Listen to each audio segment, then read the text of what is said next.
Thanks everyone for joining me for another episode of the Travel Collective and Your Photo Travel Guide. I'm excited to talk to, and I didn't ask if you prefer Rick or Ricky. He's my, Rick is fine. Ricky is fine. okay, I know him as Rick, and he's my go-to Boston guide. I used him myself for Boston, so I always like to share people I've met, people passionate about where they live and what they do. So welcome, Rick. It's nice to see you Well, again. thank you very much for having me. I appreciate it.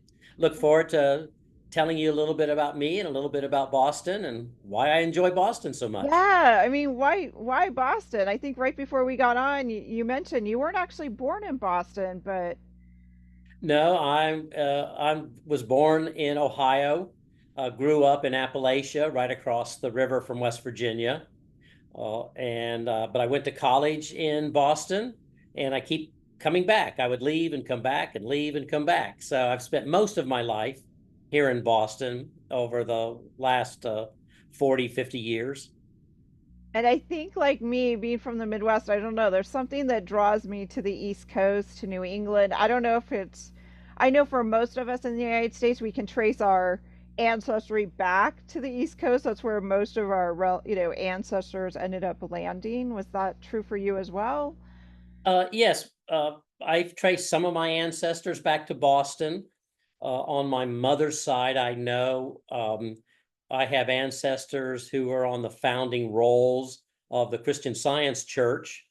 So we go back a long way. I know I have ancestors that are founding members of the Methodist Church Oh wow. and were, and actually, I don't know how many greats grandfather on my mother's side was the first true Methodist minister west of the Appalachian Mountains and anti-slavery abolitionist. So I have roots that go back to the East Coast, but I really didn't know any of that until after I'd been here for 20 Oh years. really? Oh, that's Yeah, that's all something interesting. that's come to light since I've been here. I was attracted here originally for college. I went to MIT, but then I also really liked the history of the area. I liked its European feel. I Yeah. like the cosmopolitan nature of Boston. I think it's the best walking city in the world. I like it better than, say, Paris or London. So because everything is so compact, and in my tours we talk about why it's so compact. So it's personal to me. My tours are personal to me as well. Yeah. And I think that's the other thing I love that you kind of took that combination of the things you love, the history, Boston, and just all the facets of Boston. Because you're right. I just feel like there's so much to Boston. There's modern history. I mean, there's new, there's old, there's a little bit of everything there. Right, I agree with you. And most of that history is really kind of um, forgotten and ignored by the traditional tour services. And uh, there, there, there's so there's so much here about the American Revolution and the Freedom Trail and all the things with John Adams and Samuel Adams and John Hancock around Boston that they forget the other 300 years and 400 years of history. And so I try to focus on a lot of those other eras. For example, I'm in the process of writing a book about the Puritans from the early 1600s. Oh, wow. So that is my expertise that from research, because I am a working historian that gives tours. I'm not a tour guide. I'm a historian that gives tours, and I don't give very many tours. Which Right. I love and that. Well, but I and also even just how the land of Boston, where it sits, has changed so much. correct. Most of Boston is made land. And that if you don't understand that it's made land and what Boston looked like back in the 16, 1700s, all the way through 1800, it makes little sense on where all the historical sites are located. Historically, they were close to the shoreline, rather than being inland. Today, they're inland. So and also there's been a lot of topographical changes that have happened. Not only is there a lot of made land, which extends the footprint that you can build on, but there used to be 3 mountains here, and so those mountains were all cut down. Yeah. And so you wouldn't know that, but that also explains why we have crooked and narrow streets. When the Puritans, for example, first came, they brought what we would call bureaucrats with them, and so they laid out the streets according to the topography. But that topography doesn't exist anymore. Yeah, exactly. And that So people don't know, why is this street so crooked? And then, of course, over the years, you get down to the urban legends, all their cow paths and things like that. But, there were no cows back in that era until the Europeans brought them. So the so you have to understand the history and the topography of Boston, and what the Willamette Peninsula plays a very big role in what Boston looks like today, and why the historical sites are located where they are. right, which is they were located where they always were. It's just like you said though, the changes, the amount of land that's been filled in to me is pretty amazing. Yeah, it's quite amazing. And that's also one of the reasons why I also really like doing tours from the 1800s, because the tours uh, that will cover the history of the 1800s is all on land that has been changed. It's either on the made land. So, like, for example, all of Back Bay, where Yeah. Copley Square and the Back Bay neighborhood, that's all made land. And those were huge uh, uh, human activities and endeavors. Um, and they were all done without machines. This is all done by hand and ox carts, and pick axes and shovels, except for some steam trains. Uh, but it's amazing what people could do. And we've all, even in America, we have the Great Wall of China and some other things, but we forget that those kinds of projects also really happened in America.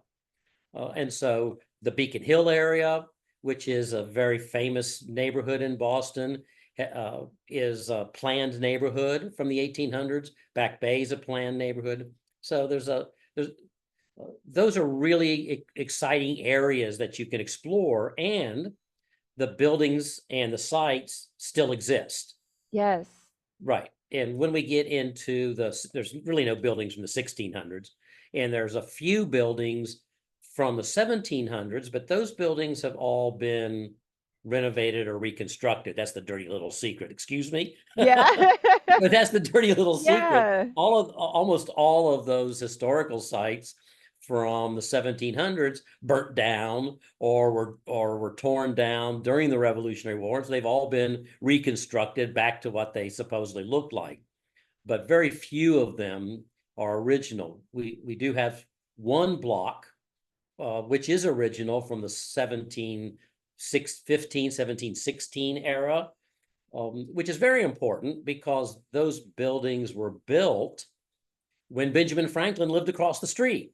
Wow.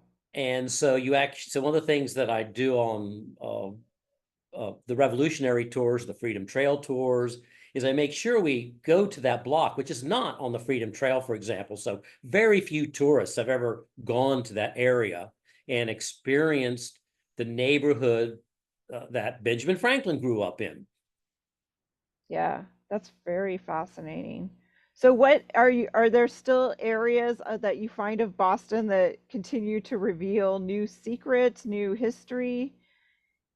Well, I think I'm always learning things new, and learning things for I, the uh, one of the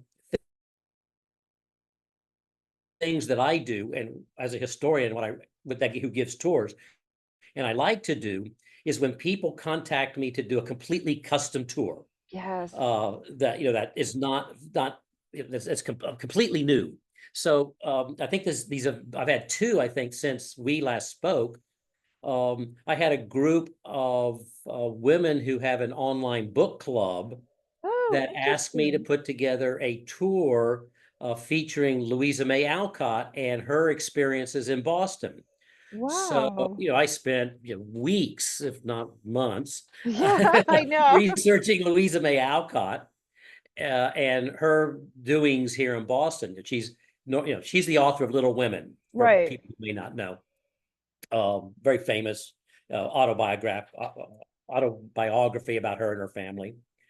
But the but it turns out she preferred to spend winters in Boston rather than Concord and Lexington, which is where Little Women is set.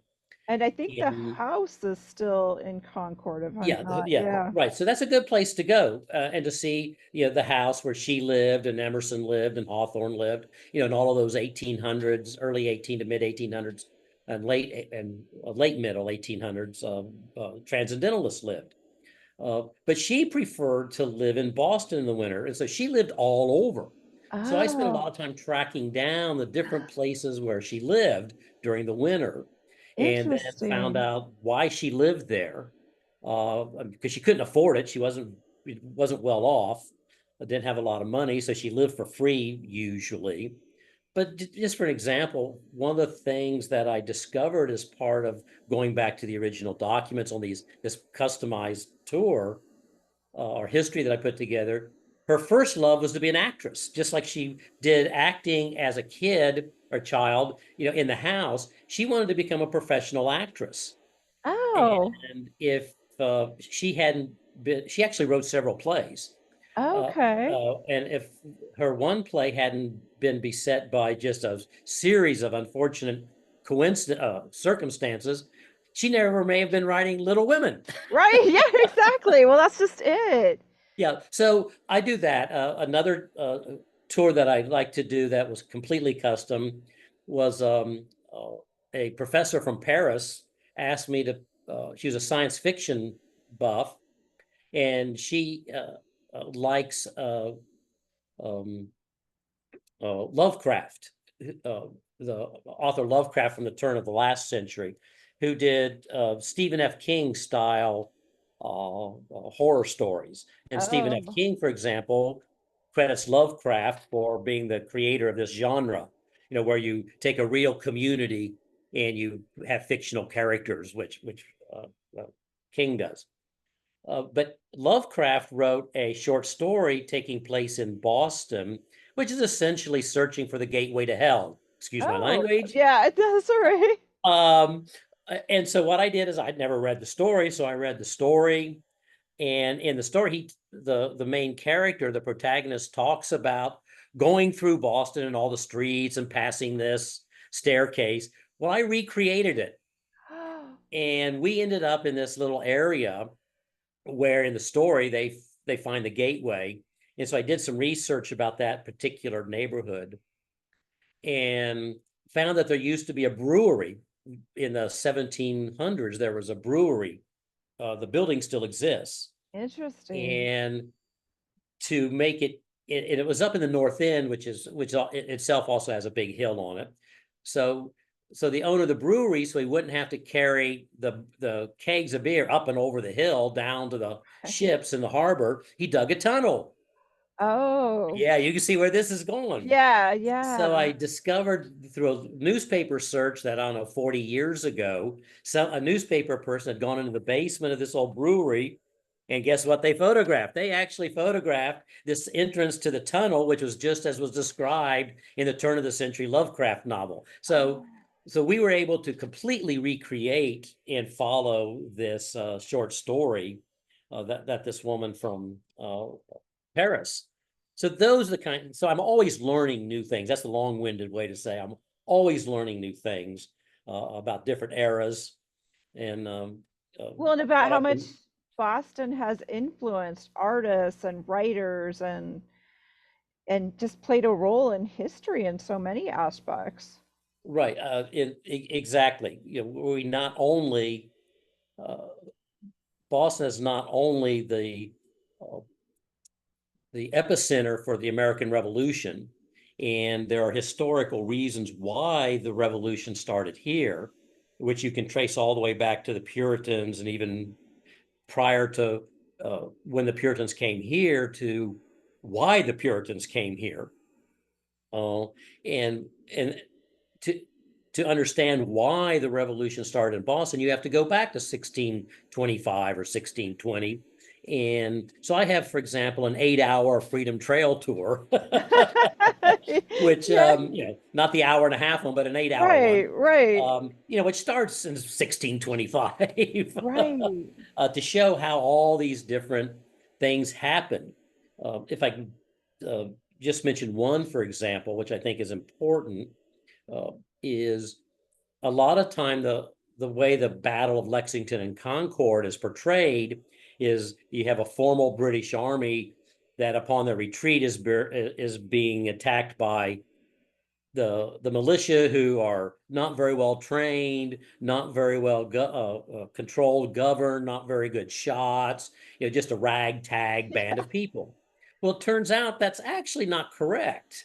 A lot of those militia from Lexington and Concord had actually fought alongside the British in formal European style military Oh, campaigns during what we call the French and Indian War, when they captured Fort Louisbourg, the French stronghold into uh, the St. Lawrence Seaway and the gateway into Canada. And so a lot of those older men were actually familiar with British tactics. They had participated, and so it's not like the Massachusetts militia was completely inept. It was just lucky. I mean, but you right. don't know that unless you go back into the history to find those things out. Yeah. Oh, that's fascinating. So talk about a little bit about some of the highlights of Boston in autumn, because I know we all start thinking about, I don't know, for me, for a lot of my listeners too, we always think about New England, the change of leaves, and so Boston comes to mind as a starting point and ending point. In the autumn, of course, the foliage is pretty. Even here in Boston, it is obviously it's a city, but we still do get some colors here. It's a great time for walking because the temperatures are lower. There's a real uh, different kind of vibe in Boston in the fall than there is in the summer. In the summer, you have just tourists everywhere. Yeah. As I like to tell people, we get 23 million tourists Wow. here in Boston, and they almost all go to the same place, uh, which is that historic peninsula, where there's only 18,000 people who live today. So it's in the summer, it's almost, and through Labor Day, Oh, everybody's a yeah. tourist. It's Yeah, it's my kind of exactly. joke. No, everybody you see is a tourist. Nobody lives here. I don't live in downtown Boston. I live in the suburbs. Uh, Right. but in the fall, most of the tourists have left, except for those people, and it's predominantly people without children because the children are in school, that are visiting Boston. There's a lot of the college students are now back because they've come back from summer break. So the city takes on a completely different vibe than the tourist uh, congested summer months. So the temperature is nicer. Um, it takes on a more residential feel rather than a tourist feel. The like you say, the trees are pretty. The leaves do change here in Boston as well. It's also football season, Yeah, and right. we're still in early fall. We're still in baseball season, and Boston's a great sports town. Um, and there's always a lot of events going on in the fall as well. Well, and Boston has that academic feel too about the how many universities, colleges are right, in the Boston area there. I mean, there's I don't quite a know. I really don't few. know the exact number, but I think in Boston itself there are over 40 uh, universities or institutions of higher learning. About 20% of the population uh, of of Boston, of the city of Boston, uh, are undergraduate students living off campus.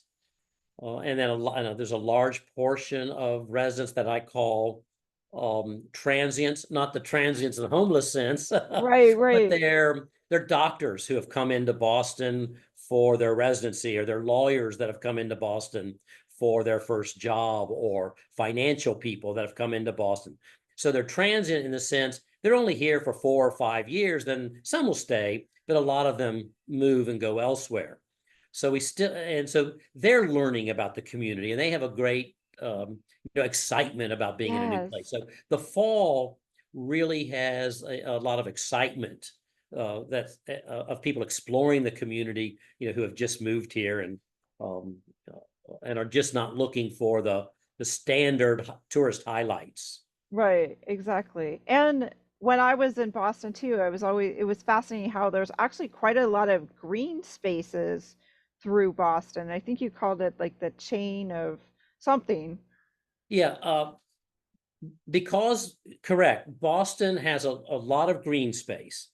And because historically, as I talked about, Boston was a long, narrow peninsula, the green spaces are vertical. They run parallel to each other up and down the old peninsula. So you're never more than about 2 blocks from a park. Yeah. So we have a lot of green space. The other thing about and some of the green space is planned. So when the Back Bay was laid in the 1860s and 1870s, they put in a park system, which I think which is what you were referring to, which is the Emerald Necklace. Yes, thank you. Right. And the Emerald Necklace uh, is a long chain of parks that you can walk or bicycle. It's about 12 miles long, starts with the Boston Common, then it goes to the Public Garden, and then it goes through the heart of Back Bay along Commonwealth Avenue, which has a very European, very French Paris feel to it. It's a big promenade, sort of like the Champs-Élysées in Paris. And then after that, it has other green spaces, and it ends up in Franklin Park at the other end. So you can bicycle it, you can walk it, and but there are also parks that parallel that. Oh, okay. And so in addition to there being a lot of green space, and most of the buildings are low. We do have our skyscrapers, but they're pretty much in the financial district. Uh, once you get into the Back Bay or the North End, the buildings are only 4 or 5 stories tall, which is part of that European feel. Yeah. Um, but all the way people deal with parks, I think, is different in Boston than in other cities, at least I've visited. People treat the parks as their backyard or their front yard. It's just an everyday part of their life. Oh, Whereas in most other interesting. cities I've been to, you schedule going into some place. So you meet other people, but in Boston, that's just where we live. Right. Yeah, I like that. I like that that there's so much green space incorporated into the city, that sense of nature, and you know, it's not just all buildings and concrete and all of Right. that. And we have a waterfront with the Charles River, and we have a waterfront with the Atlantic Ocean on the other side. So on one side we have the Atlantic, and the other side we have the Charles River with the beautiful green esplanade, walking on both sides of the Charles River, both here in Boston as well as in Cambridge in front of MIT, or you can walk from Boston all the way up to Harvard along the river, which is a beautiful walk. The river in the fall is Oh, the yes. scene of lots of activity, sailing, rowing regattas, head of the Charles, I think in the late October. So there's lots, and then of course in the Atlantic, there's boats and tall ships are coming in. So there's always a lot of activities going on, and a lot of that's in the fall. Yeah. And you mentioned like the baseball. I mean, just being able to go to Fenway Park. It's Fenway, right? Am I getting it right? Right? You have it right. Yeah, And right. because I mean, there are people that like to, I mean, it's such a historic venue just to go see that and be in the whole vibe of it. And that's still happening in fall. Oh yeah, Fenway Park is not immediately downtown, but it's walking distance from downtown. It's very convenient. As you mentioned, it's very old, very historic. You can take a tour of it if even if the Red Sox are not uh, in a game for that particular day, they're away or they're off. There's also a bar that you Oh, can go to in the that's you don't have to have a ticket to the game, but there's a bar where the windows open up on the outfield. really? Oh, Yes. wow. So you can actually, of course, there's a long line to get in Oh, during of a game course. day, But even on a non-game day, you can walk into the bar and you can see the field and the outfield and the infield. Um, so it's a great place to go. I prefer to when I go, I get standing only tickets because it's such a small ballpark. You Yeah. can get fairly close to the field, and there are places where you can order a hamburger and a beer or a hot dog and a beer and Yeah. stand up and watch the game and walk around. So you can do a self-guided tour Yeah, of the that's ballpark, while the game's going on. Oh, I like that. Yeah. And Well, that's what I do. That way you don't have to spend, hundreds of dollars on a seat. right. And you get to the whole feel of the game and the right. That's the Right. And best you can time see it from to behind home plate. You can walk out to the outfield. At least I haven't been to a game this year. So here's my caveat. At least up until this year, you were not restricted to the section where your seat is. You could get up and walk around to any place you wanted. Oh, no. Almost. You can't get down next to the field Right, during right. the game, but almost any place else you can get to. Yeah. Talk about the food scene a little bit in Boston, because I think The food is very international, um, and because of the college students, so we have we have a lot of different ethnic foods. Of course, Chinese, Vietnamese, um, Middle Eastern, Italian. Of course, the North End is Italian. Still is the home of most of our Italian restaurants. Italian Restaurant Row. Irish. We have great Irish pubs. Unfortunately, we do not have as many white tablecloth fine dining restaurants as we had before COVID, oh, okay. because a lot of those closed during COVID. But we also have very fine upscale fine dining with a price tag to go along with it. Right. Dining, but you don't have to spend a lot of money in Boston. The America's oldest continually, there's always these caveats, right? Right, exactly. America's oldest continuously operating restaurant is in Boston, Union Oyster House. Yeah. It's essentially a fried fish restaurant, been around since 1826. But what I like to do is sit at the oyster bar, and you can order from the full menu, but it's first come, first serve, so it's no reservations. I would say 3/4 of the time I can get in with other people and sit down, if there's two other people. That's a great experience. If you don't like oysters on the half shell, you can also get clam chowder, and Mm, cornbread is what I'd normally recommend. Beer on tap again, from Sam Adams local brewery if you want to try something local or one of the other local breweries. Um, yeah, so there's a lot of little places you can go to get local foods, right. New England food. So you don't have to spend a lot of money to taste the local and regional fare. Yeah, that's the gem part of Boston, I think, is that, aside from, I mean, lodging definitely can be high if you want to stay in Boston, just because there's limited places. But I always tell people, do your homework, maybe not stay on the weekend, but stay midweek if you can. Yeah. And I Yes. like to, yeah, I like to recommend the Omni Parker House, and I'm sure you know a little bit about the history there. Right. Yeah. The Omni Parker House, I think, is considered America's continuously operating hotel. Got to get all those caveats I in there, know, continuously, right? and it got, or, like America's oldest continuously operating tavern, not Yeah. bar, but tavern. Yes, Yeah. things like that. But yeah, the Parker House uh, is a historical venue in and of itself.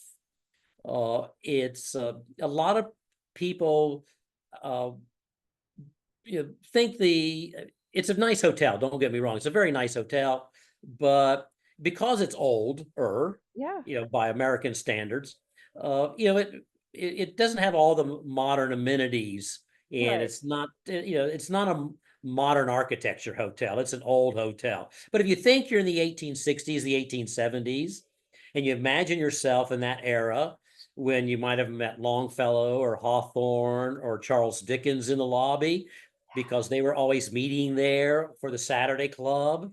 then you can get into the vibe of the hotel. It's one of the best located hotels in all of Boston, especially if you're walking.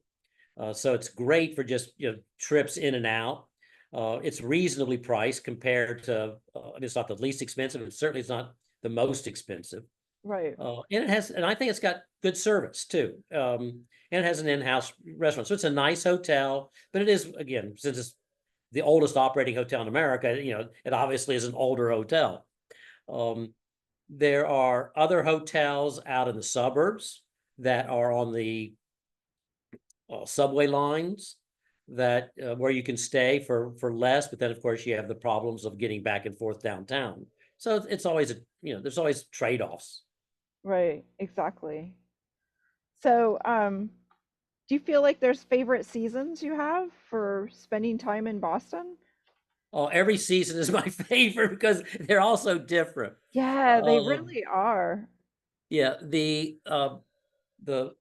I guess I have a least favorite, and Okay. my least favorite of all my favorites um, would probably be January, and the reason is um, you run the risk of one of our famous nor'easters, which is Yes. almost like a winter hurricane, 70, 80, 90 mile an hour winds. Uh, yeah, but also because we're surrounded by water, when it snows, uh, frequently the temperature will stay cold but only around freezing, not really cold and not really warm, which means the snow turns to slush. And so then you got to work your way through slush. And then with all the cars, the slush turns gray. So it's not very pretty. Right. Yeah. But except for that, yeah. So except for that, and having to risk a nor'easter and having to walk through grimy slush, uh, January is still a great time to visit. Uh, Very few people are here. Of course, there's no leaves on the trees. Everything is open. So the crowds are gone. Uh, the local people aren't really visiting any place. The students are all hunkered down, Yeah, with exactly. finals or with starting the second semester. So December and January are great times. Of course, Christmas time is fun here. Um, the other thing that is nice about December and January is in the Beacon Hill area. We still have the original gas lamps, so it's very pretty, very romantic, and because it gets dark Yes. earlier in January, so you can take a 6 o'clock stroll through Beacon Hill with the gas lamps, and it's very romantic. And there are some streets up there from the 1820s, 1830s, which are just absolutely gorgeous in the twilight. And Yeah. that makes it easy during the December and January time period. So if you had to pick one of the characters of kind of Boston's history, is there one that you're kind of drawn to in particular that you think is fascinating? That's a good question. I hadn't thought about that. um,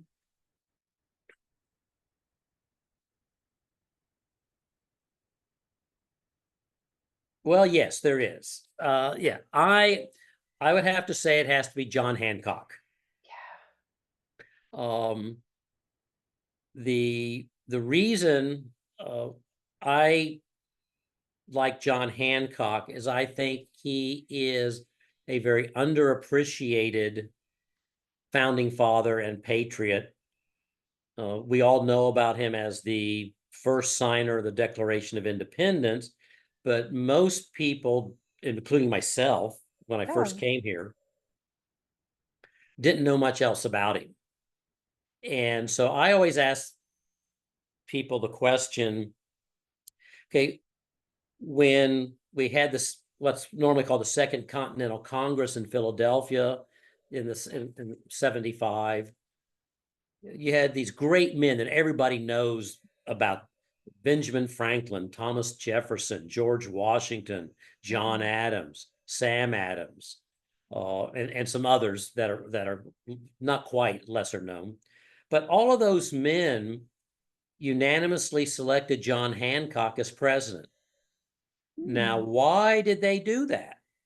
I didn't know until I started researching John Hancock. I mean, there must have been a reason why all these other Yeah. guys, would want him, because there are a lot of big egos Yeah, in exactly. Right, Philadelphia at right. that time.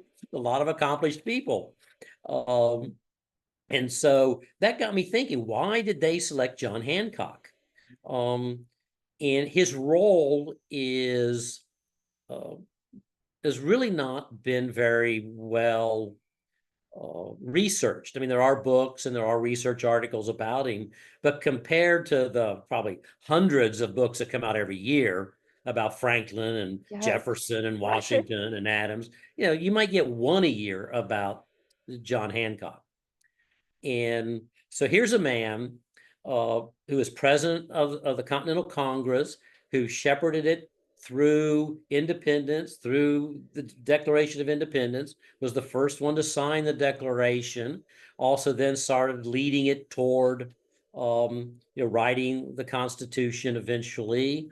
Um, who, a few other things, uh, was president of the Massachusetts provincial government in exile for a while before he went to Philadelphia.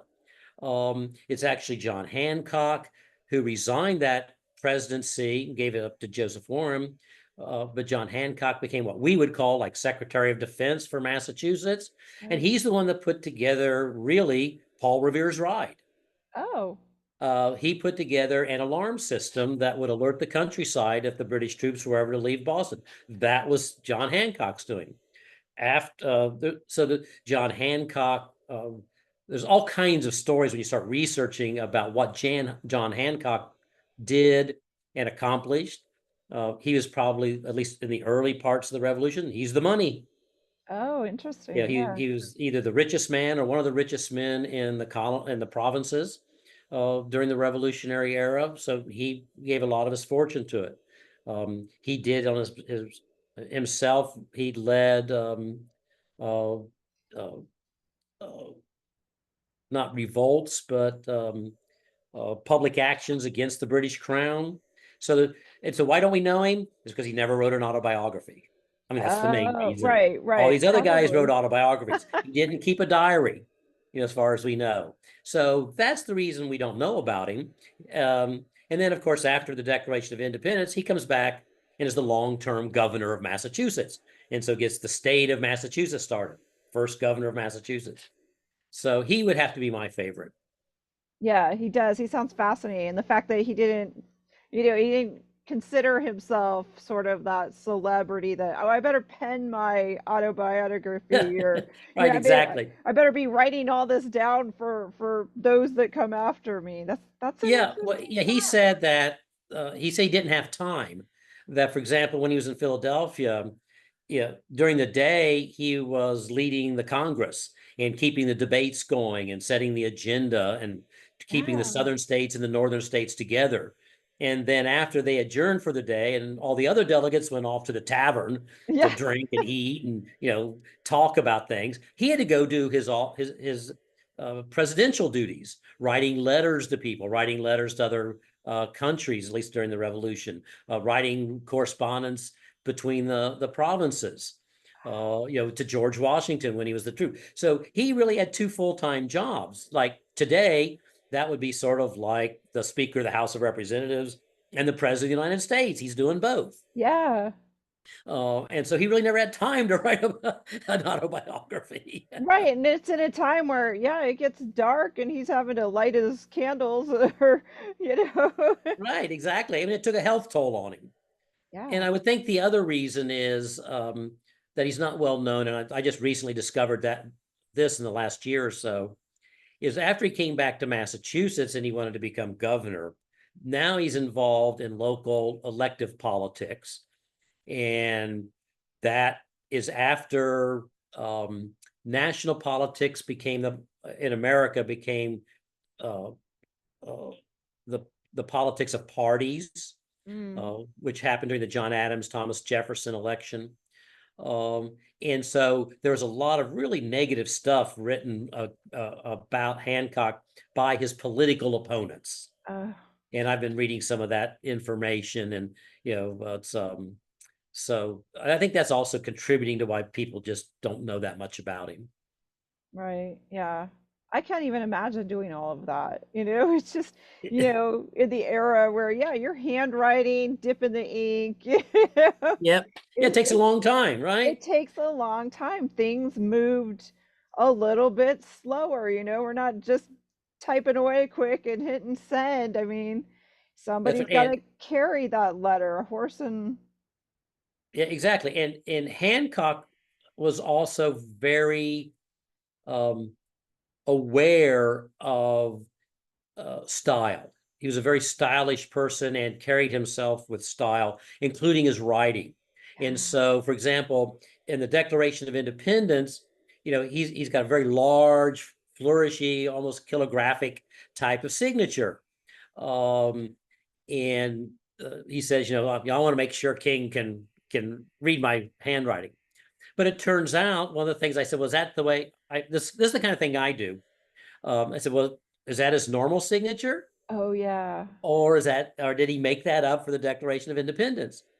So I actually did some research and I found checks that he wrote, and his signature is identical. Oh, it So, is. yeah. So, I mean, that is the way he wrote in everyday life. If you look at his journals and you look at his public writings, like writing a check, Yeah.